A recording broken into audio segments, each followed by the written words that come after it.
한국은 김정은이 있어 위험한 나라 아니에요. 그 전에 1초밖에 안 걸리는 구독, 좋아요 버튼 눌러주시면 영상 제작에 큰 힘이 됩니다. 어린 시절부터 제 삶은 누구도 흉내낼 수 없을 만큼 화려했습니다.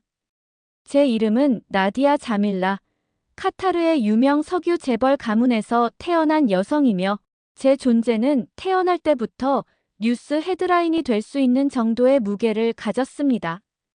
값비싼 보석과 명품, 운전기사가 딸린 리무진, 전용기와 세계 각지의 휴양지의 모든 것이 제 일상이었고 주변 사람들은 늘 부러움 섞인 눈빛으로 저를 바라보았습니다. 하지만 정작 제 안은 황금으로 둘러싸인 감옥 속에 갇힌 새 같았습니다. 정해진 스케줄, 아버지가 정한 교육 코스, 그리고 몇 년 전부터는 정략 결혼까지 예정되어 있다는 사실이 제 가슴을 짓눌렀습니다. 겉보기엔 자유로워 보였지만 저는 제 의지로 무언가를 선택해 본 적이 없었습니다. 어느 날 저 자신에게 이렇게 말하는 걸 들었죠. 나는 대체 누구지? 내가 진짜 원하는 건 뭘까? 그런 갈증과 공허함 속에서 운명처럼 한국 드라마 태양의 후예를 보게 되었습니다. 처음엔 그저 유명한 작품이라는 호기심으로 클릭한 영상이었지만 몇 분 지나지 않아 저는 그 안에 완전히 빠져들고 말았습니다. 드라마 속 한국 군인과 의사의 이야기는 단지 로맨스 그 이상이었습니다. 서로의 생명을 아끼고 국민을 위해 헌신하며 위기의 순간에도 웃음을 잃지 않는 그들의 모습은 저에게 너무도 낯설고 동시에 너무도 부러웠습니다. 특히 기억나는 장면이 하나 있었습니다. 남자 주인공이 위험한 현장 속에서 여주인공을 지키며 이렇게 말하는 장면이었죠. 내가 너의 안전을 책임질게. 그 말 속에는 권위나 명령이 아닌 순수한 책임감과 따뜻함이 있었습니다. 저는 그 장면을 반복해서 봤습니다. 그리고 어느 순간 눈물이 났습니다. 누군가 나에게도 저런 말을 해준 적이 있었던가? 제 인생에 있어 모든 관계는 거래였고 감정은 사치였던 것을 그제서야 깨달았습니다. 드라마가 끝난 후에도 저는 쉽게 잠들 수 없었습니다. 낯선 나라, 한국. 그곳 사람들은 왜 저토록 따뜻할까? 그들은 어떻게 그런 감정과 공동체 의식을 가질 수 있을까? 저는 처음으로 진심으로 무언가를 알고 싶어졌습니다. 화려한 명품도 대저택도 아닌 한 나라의 사람들, 그들의 마음, 그리고 그들의 삶을요. 그날 이후 저는 매일 한국에 대한 정보를 검색했습니다. 음식, 역사, 언어, 문화. 하나하나가 마치 새로운 세계의 문을 여는 열쇠처럼 느껴졌습니다. 드라마 한 편이 제 인생의 방향을 바꿨다고 말하면 믿기 어렵겠지만 저에게는 분명한 전환점이었습니다. 그 따뜻한 장면 하나가 저라는 금빛 감옥 속 새에게 세상엔 다른 하늘도 있다는 걸 가르쳐 준 것이었으니까요. 그날 이후 제 안에는 설명할 수 없는 설렘이 피어났습니다. 저는 한국이라는 나라에 강하게 이끌리고 있었습니다. 처음엔 단순히 드라마에 빠진 것이라고 생각했지만 점점 시간이 지나며 저는 알게 되었습니다. 그것은 단지 콘텐츠나 외적인 문화에 대한 흥미가 아니라 그 문화 뒤에 있는 사람들의 마음에 이끌린 감정이라는 것을요. 밤이 되면 제 방은 조용한 한국어 교실이 되었습니다. 가족들은 제가 유럽 정세나 아랍어 문학을 공부한다고 생각했지만 사실 저는 한글 자음과 모음을 익히고 있었습니다. 처음엔 기억과 니은의 차이도 헷갈렸지만 차츰 그 글자들 속에 담긴 철학과 구조의 아름다움에 감탄하게 되었습니다. 특히 한글이 백성을 위해 만들어졌다는 이야기를 들었을 때 저는 전율을 느꼈습니다. 세상의 많은 문자가 상류층을 위한 도구로 존재했지만 한글은 누구나 읽고 쓸 수 있도록 만들어졌다는 그 정신.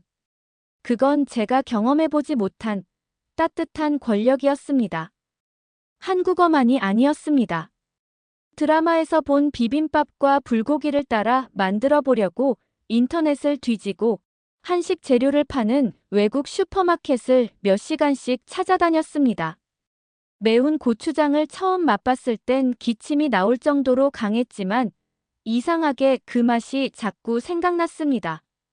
언젠가 한국에서 진짜 비빔밥을 먹고 싶다는 간절한 소망이 제 안에 자리 잡게 되었죠. K-팝도 제 하루의 일부가 되었습니다. 블랙핑크, BTS, 뉴진스 그들의 음악은 단지 멜로디나 댄스 이상의 것이었습니다. 진심으로 누군가를 위로하고 함께 울어주고 웃어주는 감정이 느껴졌습니다. 괜찮아도 괜찮아라는 말. 그 단어 하나에 저는 알 수 없는 따뜻함을 느꼈습니다. 저는 살아오면서 단 한 번도 그런 말로 위로받아 본 적이 없었기에 그 말은 제게 새롭고도 눈물겨운 경험이었습니다. 제 방 한쪽 벽에는 이제 한복이 걸려 있습니다.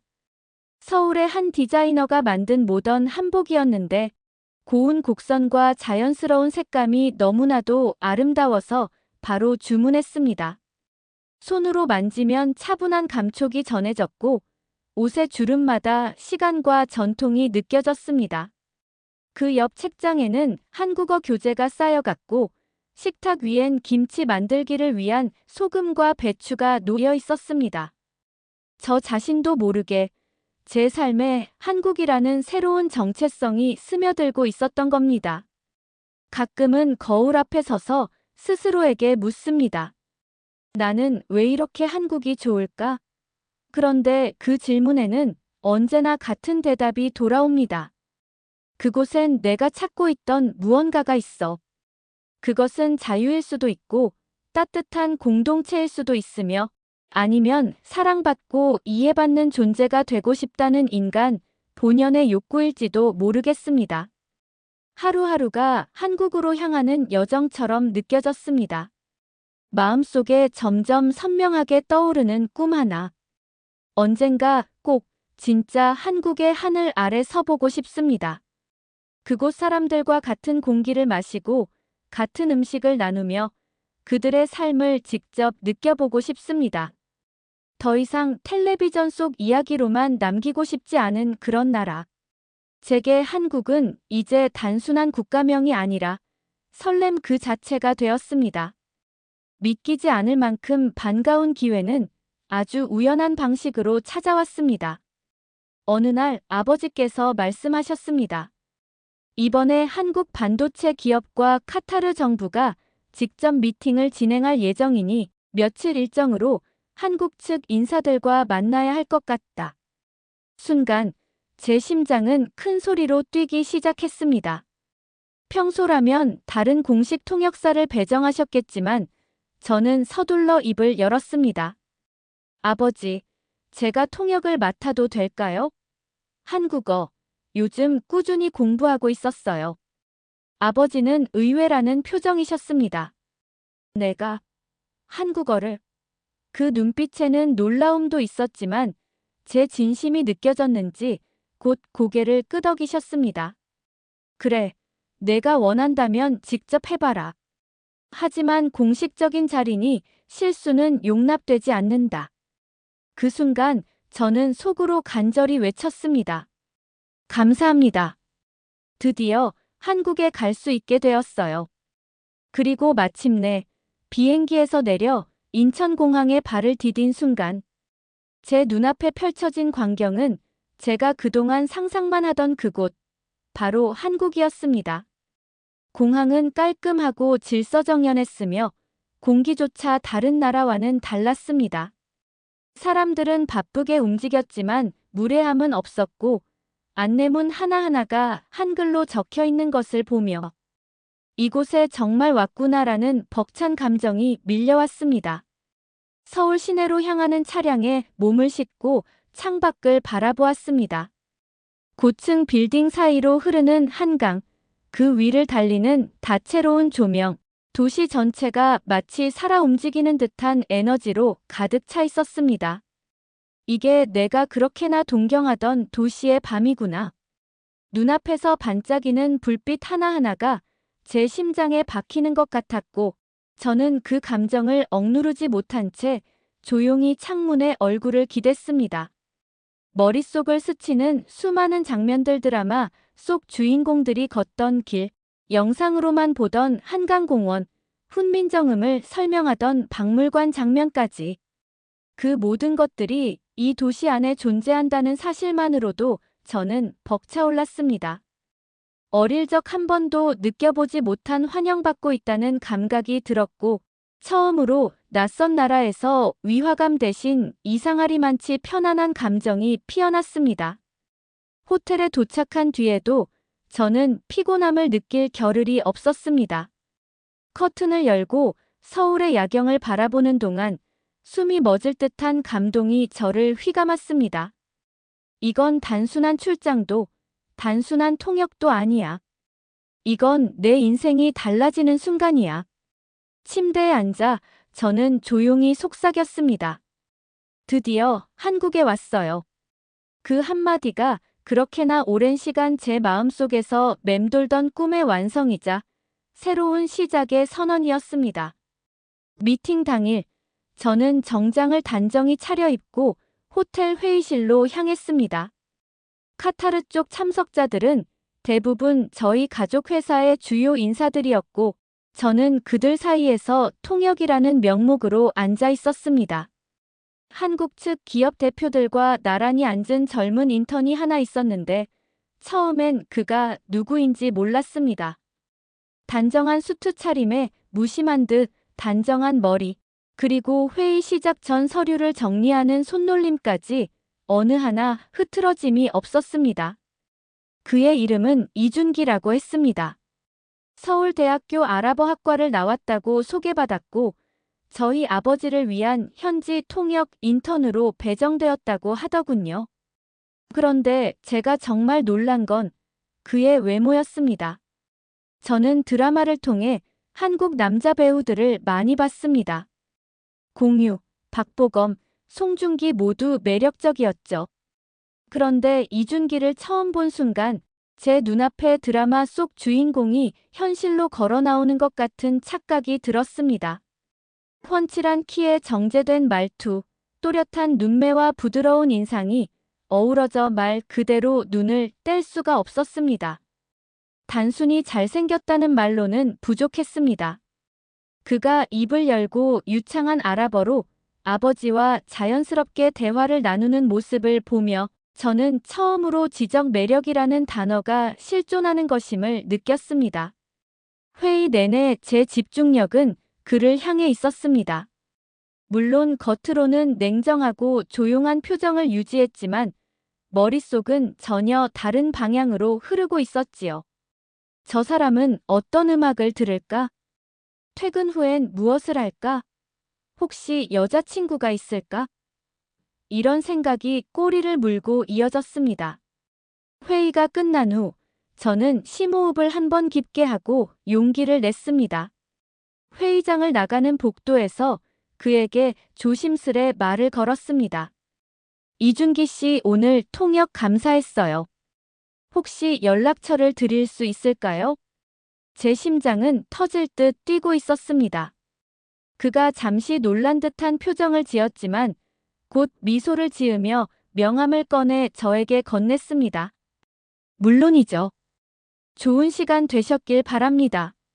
그 순간 제 세계가 바뀌었습니다. 단지 여행자로서 잠시 머무는 곳이라 여겼던 한국이 갑자기 아주 가까운 나라가 된 기분이었습니다. 그날 밤 저는 이준기라는 이름이 새겨진 명함을 손에 꼭 쥔 채 잠들었습니다. 그리고 마음속 깊은 곳에서 또 하나의 예감이 피어나기 시작했습니다. 이 사람과의 인연이 어쩌면 내 삶을 바꿔놓을지도 몰라. 서울에서 돌아온 지 며칠이 지났지만 제 마음은 여전히 한반도의 어딘가에 머물러 있는 듯 했습니다. 매일 아침 눈을 뜨면 가장 먼저 휴대폰을 확인했고 하루 일과 중 틈만 나면 카카오톡을 열어 메시지를 기다렸습니다. 그리고 그곳엔 어김없이 그 사람, 이준기 씨의 글이 기다리고 있었습니다. 오늘 카페에서 알아봐 문장 하나 외웠어요. 나중에 들려줄게요. 그렇게 시작된 짧은 메시지는 어느새 하루를 밝혀주는 빛이 되었습니다. 우리는 서로의 언어로 장난을 치기도 했고, 번역기를 의지해 서로의 문장을 조심스레 해석하기도 했습니다. 저는 간혹 어설픈 한국어로 오늘은 좀 힘들었어요 라고 보내곤 했고, 그러면 그는 이렇게 답했습니다. 힘들었구나. 잘 버텼네. 나디아 씨는 참 대단해요. 그의 말투는 늘 차분했고, 그 안에 담긴 따뜻함은 화면 너머로도 전해졌습니다. 저는 종종 그가 보낸 셀카를 확대해 보기도 했습니다. 책상 위에 놓인 아랍어 교재, 벽에 붙은 한글 포스트잇, 커피잔 옆에 엎드려 잠든 모습까지 그 모든 것이 저를 웃게 했습니다. 우리는 시간차를 조율하며 하루에 적어도 한 번은 영상통화를 하려고 노력했습니다. 그는 피곤한 얼굴임에도 불구하고 항상 밝게 인사를 해주었고, 제게 한국어 발음을 가르쳐주며 웃었습니다. 안녕히 주무세요는 굿나잇보다 훨씬 예쁜 말 같아요. 그의 말에 저는 피식 웃으며 대답했습니다. 그럼 내일부터 저도 안녕히 주무세요라고 보낼게요. 이준기 씨는 단순히 잘생기고 똑똑한 사람이 아니었습니다. 그는 배려 깊었고, 제가 낯선 문화와 언어 속에서 불안해하지 않도록 늘 다정하게 손을 내밀어 주었습니다. 때론 제 이야기에 귀를 기울이며 진심으로 조언을 해주기도 했고, 또 어떤 날은 그저 가벼운 농담으로 제 하루를 덜 무겁게 만들어 주었습니다. 카타르의 밤은 종종 덥고 외롭고 조용했지만 그의 메시지는 그런 밤을 환하게 밝혀주었습니다. 정략 결혼이라는 운명이 제 삶을 옥죄고 있다는 사실조차 이준기 씨와의 대화 속에서는 잠시 잊을 수 있었습니다. 그리고 저는 어느새 확신하게 되었습니다. 단순한 호감이 아니었습니다. 우리는 언어도, 문화도, 종교도, 시차도 달랐지만 분명히 서로를 향하고 있었습니다. 보고 싶어요. 그 말은 아직 하지 못했지만 아마 그도 제 마음을 알고 있을 거라 믿습니다. 어느새 우리의 메시지는 국경을 넘어 두 사람의 세계를 하나로 잇고 있었으니까요. 몇 달이 흘렀습니다. 여전히 이준기 씨와는 매일 연락을 주고받았지만 마음속 그리움은 점점 더 커져갔습니다. 때로는 이 감정이 현실로 이어질 수 있을까 불안해졌고, 때로는 이 모든 것이 꿈 같다는 생각도 들었습니다. 그러던 어느 날, 아버지의 사무실에서 들려온 짧은 대화 한 줄이 제 심장을 쿵 하고 울리게 했습니다. 한국 기업 측 현장 점검. 다음 주에 방문한다고요? 순간 저는 숨이 막힐 듯한 기대감에 사로잡혔습니다. 혹시 그 사람이 오는 걸까요? 조심스레 담당자에게 물었습니다. 한국에서 오시는 분, 성함이 어떻게 되시죠? 그리고 들려온 이름이 준기. 공항에 마중 나가던 아침, 저는 거울 앞에서 몇 번이나 옷을 갈아입었습니다.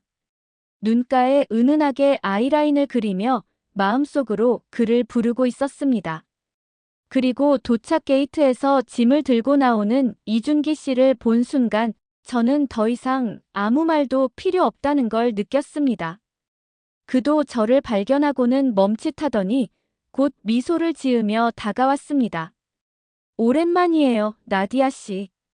그의 목소리는 한국에서 듣던 그 톤 그대로였고 그 안에는 반가움과 그리움이 고스란히 담겨 있었습니다. 그 며칠간 우리는 짧지만 깊은 시간을 함께 보냈습니다. 호텔 근처의 고급 레스토랑에서 함께 식사를 했고 카타르의 전통 시장을 구경하며 조용히 이야기를 나눴습니다. 저는 그에게 카타르의 밤하늘을 보여주며 말했습니다. 여기 하늘은 늘 이렇게 맑아요. 하지만 제 마음은 늘 흐렸죠. 당신을 만나기 전까지는요. 그는 제 손을 조심스럽게 잡았습니다. 말없이 마주한 눈빛 속에서 우리는 이미 서로의 마음을 확인하고 있었습니다. 마지막 날 저녁, 모래 언덕을 배경으로 사진을 찍으며 저는 속삭였습니다. 이제 더는 숨기지 않겠어요. 그리고 그날 밤 저는 가족에게 선언했습니다. 저는 예정된 정략 결혼을 하지 않겠습니다. 저의 인생을 제가 선택하고 싶습니다. 놀란 아버지와 가족들의 반응은 차치하고서라도 제 마음은 단단했습니다. 그것은 단순한 반항이 아니었습니다. 저는 지금 처음으로 사랑을 선택했고 그 사랑은 제 인생을 바꿔놓고 있었습니다. 이준기 씨와의 재회는 한낱 로맨스를 넘어서 제 운명을 스스로 결정하는 첫걸음이 되었습니다. 물론입니다. 제가 정략 결혼을 거부하고 스스로의 삶을 선택하겠다고 선언했을 때 집안은 그야말로 폭풍처럼 뒤집혔습니다. 아버지는 분노를 감추지 않으셨습니다. 고함과 함께 책상이 뒤엎어졌고 너는 이제 우리 집안의 수치다. 내 딸로 살 자격이 없다. 는 날카로운 말이 제 가슴을 갈기갈기 찢었습니다. 저는 그 자리에 얼어붙어 아무 말도 하지 못한 채 그저 눈물만 삼켰습니다. 그 순간 저는 제 삶이 정말 끝났다고 생각했습니다. 그런데 뜻밖의 일이 벌어졌습니다. 그동안 늘 조용히 아버지의 뒤에 서 계셨던 어머니께서 제 앞으로 조용히 걸어 나오셨습니다. 그리고 단호한 목소리로 말씀하셨습니다. 저 아이가 저렇게 웃는 얼굴을 한 건 제가 처음 봅니다. 순간, 저는 그 말을 듣는 순간 가슴이 무너지는 듯한 울컥함을 느꼈고 더 이상 눈물을 참을 수 없어 어머니 품에 안겨 오열하고 말았습니다. 어머니의 품은 놀랍도록 따뜻했고 그 안에서 저는 아이처럼 목 놓아 울었습니다. 어머니는 아버지의 분노를 가라앉히기 위해 나섰습니다. 아버지의 서재 문을 조용히 닫고 한참 동안 두 분이 대화를 나누셨습니다. 저는 문 밖에서 가만히 기다렸습니다. 저를 향한 아버지의 실망은 너무 컸지만 어머니는 딸의 행복을 지키기 위해 모든 용기를 내고 계셨습니다. 그날 저녁 아버지는 여전히 화가 많이 나 계셨지만 더 이상 저를 내쫓겠다는 말씀은 하지 않으셨습니다. 어머니는 조용히 제 손을 잡고 이렇게 말씀해 주셨습니다. 나디야, 내가 선택한 사랑이 헛되지 않도록 당당하게 살아. 엄마는 내 편이야. 그 말은 제게 커다란 위로이자 힘이 되었습니다. 저는 비로소 가족이라는 단어가 무엇을 의미하는지, 그리고 어머니라는 존재가 얼마나 큰 울타리였는지를 절실히 느꼈습니다. 아버지의 분노는 여전히 사그라들지 않았지만 어머니의 연대는 제게 버틸 수 있는 용기를 주었습니다. 그날 이후 저는 한 발짝도 물러서지 않기로 결심했습니다. 누군가의 계획 속에서 정해진 인생이 아니라 제 마음이 진심으로 따르는 길을 향해 당당히 걸어가기로요. 그리고 그 시작에는 어머니가 계셨습니다. 조용히 그러나 강인하게 저를 지지해 주신 그분 덕분에 저는 다시 일어설 수 있었습니다. 이준기 씨가 다시 한국으로 돌아간다는 이야기를 처음 들었을 때 제 가슴은 조여드는 듯 했습니다. 그를 설득하고 싶었지만 동시에 그의 삶과 꿈을 제 욕심으로 가두고 싶지는 않았습니다. 그런데 며칠 후 그는 조용히 제게 말했습니다. 나디야, 나 한국 안 갈래. 여기에 남아서 너랑 같은 하늘을 보고 싶어. 그 말을 듣는 순간 저는 숨이 멎는 줄 알았습니다. 이준기 씨는 한국 기업의 중동지사 업무를 맡게 되었고 도하의 외곽 지역에 있는 비즈니스 파크에 사무실이 배정되었죠. 처음엔 언어와 문화의 차이로 힘들어했지만 그는 성실하게 현지에 적응해갔습니다. 회사에서는 그의 아랍어 실력과 중동 문화에 대한 이해도를 높이 평가했고, 저는 그런 그가 자랑스러웠습니다. 한편 저 역시 제 자리를 찾아야 했습니다.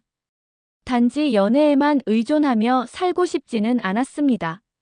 저는 여성 교육과 관련된 사회봉사 프로젝트에 참여하기 시작했고, 특히 빈곤 지역 소녀들을 위한 언어 교육과 위생 지원 사업에 힘을 보탰습니다.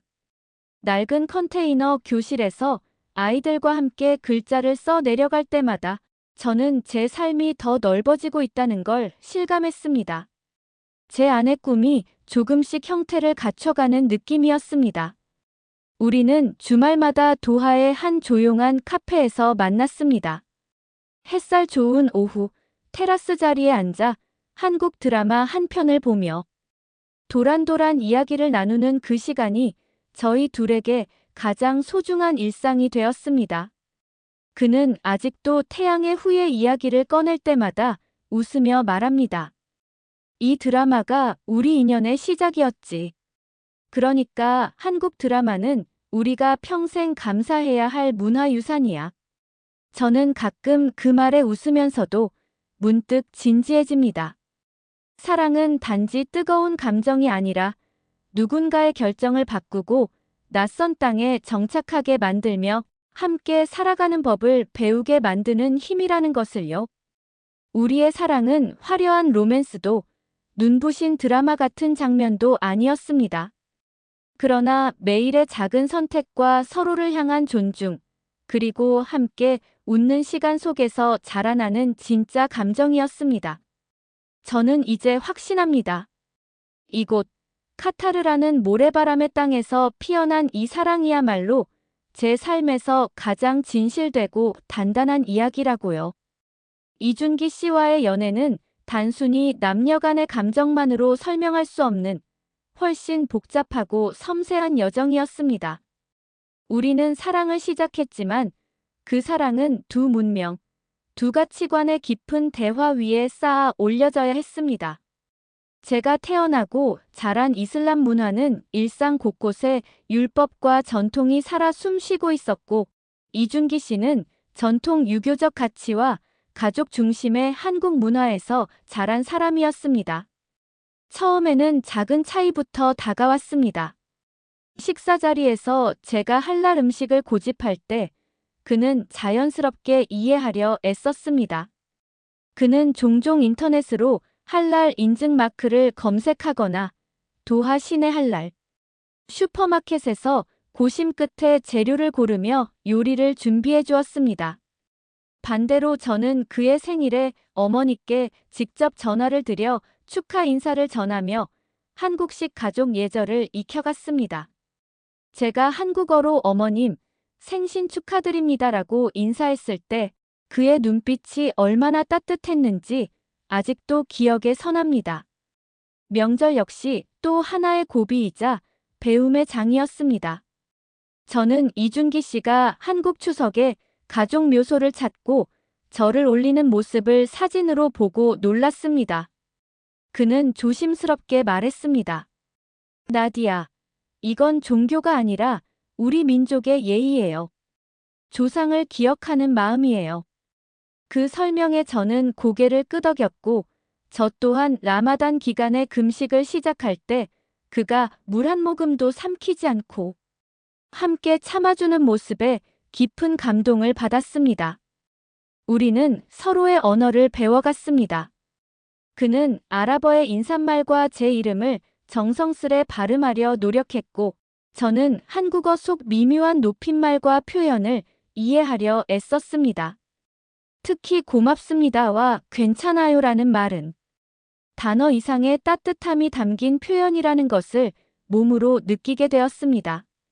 그 무엇보다도 중요한 건 서로를 향한 존중이었습니다.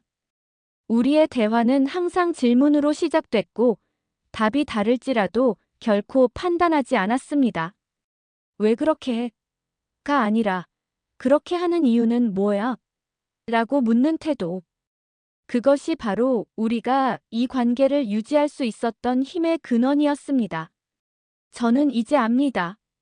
사랑이란 같은 문화를 공유하는 것만으로는 부족합니다. 오히려 서로 다른 세계를 향한 열린 마음, 배우려는 의지, 그리고 진심 어린 존중이야말로 사랑을 단단하게 만드는 기둥이라는 것을요. 우리의 연애는 매일이 배움이었고 그 배움은 어느새 우리를 더 깊이 연결해주고 있었습니다. 이준기 씨와의 관계는 단지 국경을 넘는 사랑이 아니라 서로의 세계를 조심스럽게 포개어 나가는 진정한 여정이었습니다.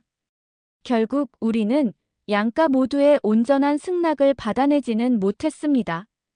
특히 저희 집안에서는 여전히 이준기 씨와의 관계를 달가워하지 않았고 문화적 차이에 대한 우려와 체면의 문제는 쉽게 해소되지 않았습니다.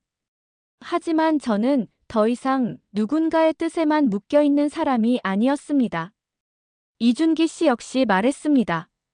우리가 서로를 믿는다면 그걸로 충분하지 않을까? 그렇게 우리는 아주 조용하고 작지만 우리 둘만의 약혼식을 열었습니다. 정식 결혼식은 아니었지만 마음을 나누고 삶을 함께 하겠다는 다짐은 그 어떤 서약보다 깊고 진실했습니다. 그날 이후 우리는 함께 살기 시작했습니다. 중동과 아시아를 잇는 다국적 협력 프로젝트에 함께 참여하게 되었고 그는 통역과 문화자문 역할을 맡으며 한국 기업과의 조율을 담당했고 저는 중동 측의 정책 홍보와 외교 통로를 관리하는 일을 맡았습니다. 현장에서 우리는 각자의 전문성을 발휘했고 동료들과 파트너들도 더 이상 우리를 문화적으로 특별한 커플로만 보지 않았습니다. 우리는 실력으로 그리고 태도로 인정받기 시작했습니다. 이준기 씨는 제가 가끔 흔들릴 때마다 말해주었습니다. 나디야, 당신은 누군가의 그림자 속에 살 사람이 아니에요. 당신은 자신의 길을 만들 줄 아는 사람이에요. 그 말은 저에게 가장 큰 위로이자 힘이 되었습니다.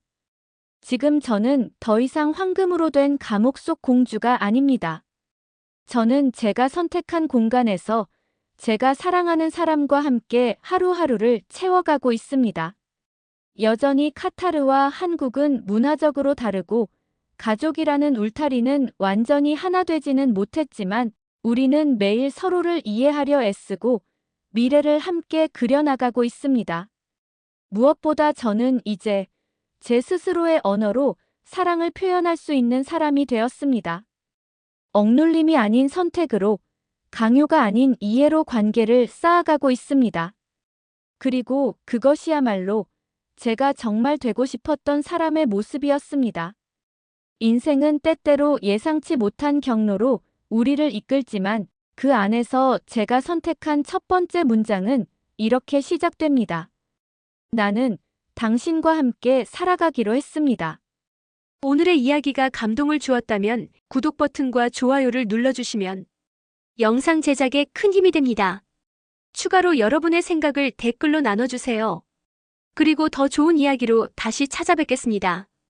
지금까지 애국의 맛이었습니다. 끝까지 시청해주셔서 감사합니다.